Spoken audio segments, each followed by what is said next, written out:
పట్టణంలోని కేఆర్కే కాలనీలో గల శ్రీ పోతులూరి వీరబ్రహ్మేంద్ర స్వామి ఆలయంలో కంది శ్రీనివాసరెడ్డి ఆదేశాల మేరకు గురువారం అన్నదాన కార్యక్రమాన్ని ఏర్పాటు చేశారు. కాంగ్రెస్ పార్టీ నాయకులు దుర్గం శేఖర్ తదితరులు పాల్గొని అన్నదానం చేశారు. ఇక అంతకుముందు వీరబ్రహ్మేంద్ర స్వామి చిత్రపటానికి పూజలు చేసి అన్నదానం ప్రారంభించారు. కాలనీలోని బ్రహ్మంగారి ఆలయ అభివృద్ధికి తన వంతు కృషి చేస్తారని కంది శ్రీనివాసరెడ్డి చెప్పడంపై సంతోషం వ్యక్తం చేశారు. ఇక కాలనీ వాసుల తరఫున ఆయనకు ప్రత్యేకంగా ధన్యవాదాలు తెలియజేశారు.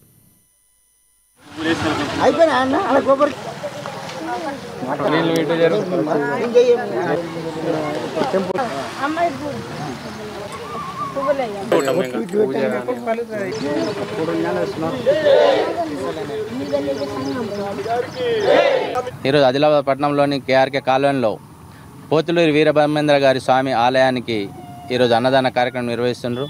అందులో భాగంగానే మన ఆదిలాబాద్ కాంగ్రెస్ పార్టీ ఇన్ఛార్జ్ కంది శ్రీనివాసరెడ్డి గారి ఆదేశానుసారం గిమ్మ సంతోష్ గారి ఆదేశాలతో ఇక్కడ కేఆర్కే కాలనీ అన్నదాన కార్యక్రమానికి తన వంతుగా సహాయం చేసిన కంది శ్రీనివాసరెడ్డి గారికి ఈ కాలనీ తరపు నుంచి కంది శ్రీనివాసరెడ్డి సార్ గారి దృష్టికి తీసుకెళ్తే ఈ టెంపుల్ అభివృద్ధి కోసం తన వంతు సాయం చేస్తానని అన్నారు.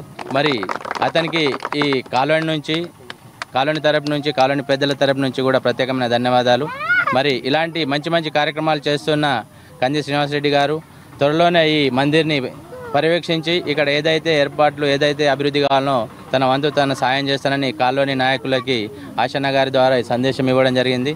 కాబట్టి ఈ కాలనీ ప్రజలందరూ కూడా కంది శ్రీనివాసరెడ్డి గారు చెప్పినట్టుగా తను వచ్చిన రోజు వస్తే సమస్యలు చెప్తే ఈ రోడ్లు కానీ డ్రైనేజ్ కానీ ఇవన్నీ కూడా తను ఆదిలాబాద్కి ఇన్ఛార్జ్ ఉన్నారు కాబట్టి కాంగ్రెస్ పార్టీ ప్రభుత్వం ఉంది కాబట్టి అభివృద్ధిలో తన మాట చెల్లుబాటు అవుతుంది కాబట్టి ఆయనతో మనం పనులు చేసుకోవాలంటే ఆయనతో కలిసి నడవాలని మనం అందరం కూడా ఆయనకి సహకరించాలని కోరుకుంటూ వీరబ్రహ్మేంద్ర గారి స్వామి యొక్క ఆశీస్సులు ఈ కాలనీ వాళ్ళకందరికీ ఉంటూ ఆయురారోగ్యాలతో ఉంటూ ఈ కాలనీ